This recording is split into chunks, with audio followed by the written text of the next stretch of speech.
আগামী ভোট যুদ্ধে নিজেকে ডায়মন্ড হারবার লোকসভা কেন্দ্রের মধ্যেই সীমাবদ্ধ রাখতে চান অভিষেক বন্দ্যোপাধ্যায়। তার ঘনিষ্ঠ মহল সূত্রের এই দাবি ঘিরে রাজ্য রাজনীতিতে শোরগোল পড়ে গেছে। গতকাল কালীঘাটে অভিষেক বন্দ্যোপাধ্যায়ের বাড়িতে গিয়ে তাঁর সঙ্গে দেখা করেন কুণাল ঘোষ, পার্থ ভৌমিক, ব্রাত্য বসু, তাপস রায় এবং নারায়ণ গোস্বামীর মতো নেতারা। সূত্রের খবর, বৈঠক চলে 4.5 ঘন্টারও বেশি সময় ধরে।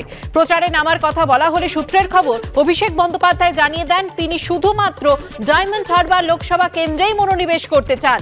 দলের কোনো সাংগঠনিক দায়িত্ব বা নীতি নির্ধারণ সংক্রান্ত বিষয়ে থাকতে চান না, এমনটাই তৃণমূলের সর্বভারতীয় সাধারণ সম্পাদকের ঘনিষ্ঠ মহল সূত্রের খবর। কিন্তু কেন এই পরিস্থিতি? অভিষেক বন্দ্যোপাধ্যায়ের ঘনিষ্ঠ মহল সূত্রের দাবি, যেভাবে 100 দিনের আন্দোলনকে মাঝপথে থামিয়ে দেওয়া হয়েছে, যেভাবে প্রশাসনের একাংশের অসহযোগিতায় রাজ্য সরকারের বিভিন্ন প্রকল্প মাঝপথে থমকে রয়েছে এবং তাতে তিনি অসন্তুষ্ট রয়েছেন।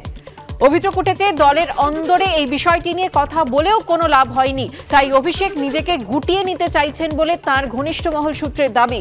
তবে বাইরে এ ব্যাপারে মুখ খোলেননি কোনো নেতাই।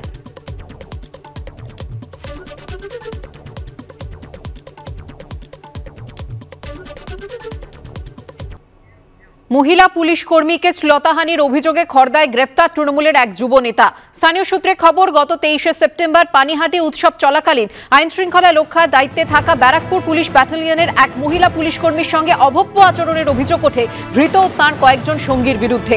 ঘটনার পর দীপ মজুমদার নামে স্থানীয় এক যুব তৃণমূল নেতা ও মেলা কমিটির কয়েকজন সদস্যের বিরুদ্ধে শ্লীলতাহানির অভিযোগ তুলে খড়দা থানায় এফআইআর করেন নিগৃহীতা। এরপরেই অভিযুক্ত যুব তৃণমূল নেতাকে গ্রেফতার করে খড়দা থানার পুলিশ। বাকি অভিযুক্তদের খোঁজেও তল্লাশি চালানো হচ্ছে বলে পুলিশ সূত্রে খবর। শ্লীলতাহানির অভিযোগে যুব তৃণমূল নেতার গ্রেফতারিতে রাজ্যের শাসক দলকে বিঁধেছে বিজেপি।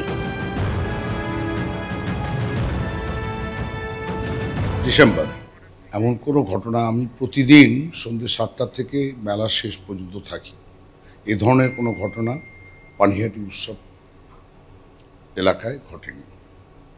বাইরে কোথাও ঘটতে পারে, এ নিয়ে আমার কোনো বক্তব্য নেই। এই বিষয়টি সম্পূর্ণ মিথ্যা, সাজানো, এবং এর মধ্যে সম্পূর্ণভাবে পুলিশের একটি অংশ বিজেপির সঙ্গে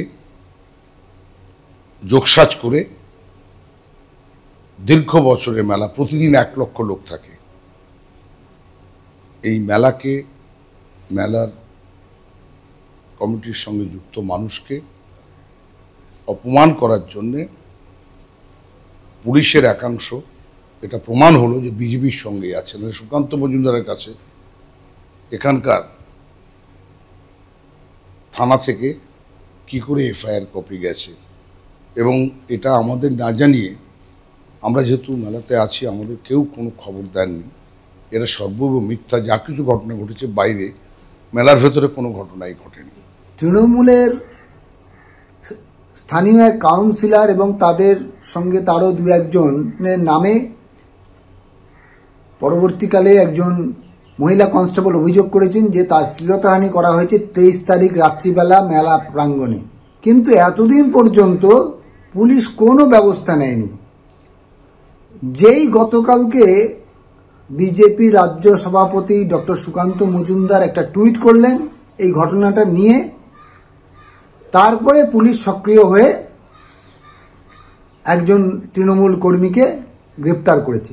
এত বড় সাহস আপনাদের পুলিশের, আপনারা শ্লীলতাহানি করছেন, আর তারপরেও আপনাদের মুখে এই কথাটা আপনারা বলছেন নির্লজ্জভাবে যে সুকান্ত মজুমদারের কাছে কপিটা কি করে গেল, পুলিশের একাংশ বিজেপিকে সহযোগিতা করছে।